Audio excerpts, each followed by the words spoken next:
Hello and welcome to the Soft Skills presentation being presented today by Amber Krieger, Career Services Associate at Central Penn College. In this session, we are going to talk about the background for this presentation, student voice, faculty and staff voice, employer voice, how you can demonstrate soft skills, what not to do, and resources. So just to give you some background of why this presentation was created, in 2013, Central Penn College decided to focus on soft skills and how our students felt they were prepared to utilize their own. So in the spring of 2013, we surveyed our employer partners to find out their thoughts on the soft skills and how important they are when deciding to hire somebody. We then, in the summer, surveyed our students that are in the internship and capstone courses to find out how well prepared they thought that they were. And in the summer of 2013, we also surveyed our faculty and staff to find out what soft skills they thought were important and how good of a job we were doing in preparing our students. So for the student voice, we asked the students to please list the professional soft skills that Central Penn has assisted you in preparing for or advancing in your career. And we had some ties here. So the first two that were rated the highest were effective written and oral communication. Then for the second, we had a three-way tie with leadership, teamwork, and time management. And third were organizational and presentation skills. For our faculty and staff voice, you can see that we actually divided it into three sections: our traditional, continuing ed, and online students. So for our traditional students, you'll see again effective and written oral communication, time management, work ethic, dependability, and integrity, all tied for third. For continuing education students, we have time management, effective oral and written communication, and leadership skills. And for our online students, you'll see that effective and oral and written communication was again top high, and then time management and teamwork.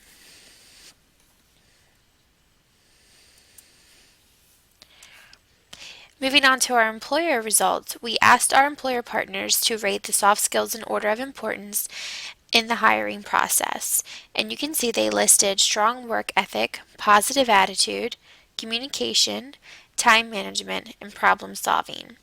So as you can see across all of our stakeholders, our students, our faculty and staff, and our employers, we were getting a lot of the similar answers, which is what we expected to find, but it was nice to know that all of our stakeholders are on board with what they think are the most important soft skills. So, how can I demonstrate soft skills? We took this information directly from the employer survey that we sent out. So, employers have said in an interview, you need to give specific examples. So you need to prepare and talk about ways that you're demonstrating your soft skills in the interview, whether it's leadership, teamwork, time management. You need to be able to talk about these things and give examples of how you are able to demonstrate these skills. You need to be on time for your interview. This is another soft skill. Time management. You need to show that you can show up on time and do what you say you're going to do. You need to communicate well. So in the interview itself, you need to be able to convey what you're trying to say, and you need to be able to come across as somebody who can hold a conversation. Discussing overcoming challenges that you've had in the past. This shows different soft skills development as to how you handle issues, how you handle challenging situations. Discuss volunteering. This shows soft skills such as leadership and volunteering in the community. Be able to talk about these things in your interview as a way to show that you do have these soft skills. And also, lastly, do what you say you're going to do during the interview process. You might not realize this, but during the process, you are being tested. So if they say, do this by this date, you need to follow those rules because chances are the way you perform in an interview is how they're going to see you performing in the job. So if you say you're going to show up on time, show up on time. If you say you're going to follow up with a thank you letter, make sure that you follow up with a thank you letter. All of these things will go a long way. Our employers also said ways to demonstrate your soft skills on your resume would be to quantify experiences. Anytime that you can bring numbers into examples of things that you have done gives the employer an easier way to make a connection. So it's very important that you quantify whenever you can. Use keywords to effectively communicate soft skills. So use words like leadership, time management, problem solving. Those types of words really stand out to a prospective employer when looking at your resume. Make sure that your resume is free of grammatical errors. This goes back to your communication, and this is very important. Employers are not even going to give a second look to a resume that has grammatical errors. State examples in work education experience section. So within that work experience or your education experience, you need to show examples of how you're using different soft skills and how you're developing your soft skills. And use examples that support soft skills where you would list computer skills and programs used. So in that section on your resume where you have listed Microsoft Office, Excel, Word, PowerPoint, you also need to list things like a leader, problem solver, good with time management, those sorts of things that really would stand out to a prospective employer. So how can you improve your soft skills? Employers said that you should join a club or organization. There are many ways you can get involved in on campus and even out in the community. There's tons of organizations who are always looking for volunteers. So volunteer some time and you will go a long way with developing your soft skills. Obtain a job experience through an internship or volunteering. Again, these are all ways that you're going to really build your soft skills, and this is going to help you not only gain some experience, but it's also going to help you gain your soft skill development.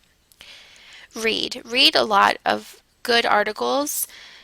We do have resources available for you at the end of this presentation, so make sure you read those. They can be publications, you can look online.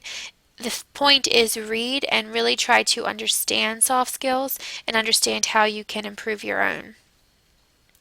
Practice talking and communicating styles. So you could practice with your roommates or practice with your family members. Practice talking and making sure that the person is understanding what you're trying to say. Practice listening. This is just important as practicing talking. It's very important to be a good listener. So you really want to practice actively listening. And you can do this in your classes. So, while you're sitting in class every day, take the time to practice actively listening and being able to reiterate what the person has said.